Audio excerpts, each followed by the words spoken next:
Kauce Yusuf ne kere masoyi ya zo kyauce da ni karfakiya da ni cuta so da magani na rasa kina bani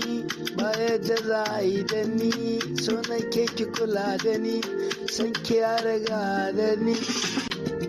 ban gani ba ni ji akan ki ma za a ji na zamo alhaji har su zo masu ji in suka yi sagaji na yi mafarki kin zauna a ɗakina kin yi abinci kin zauna a gefe na san ki nake yi kullum harfa da ƙauna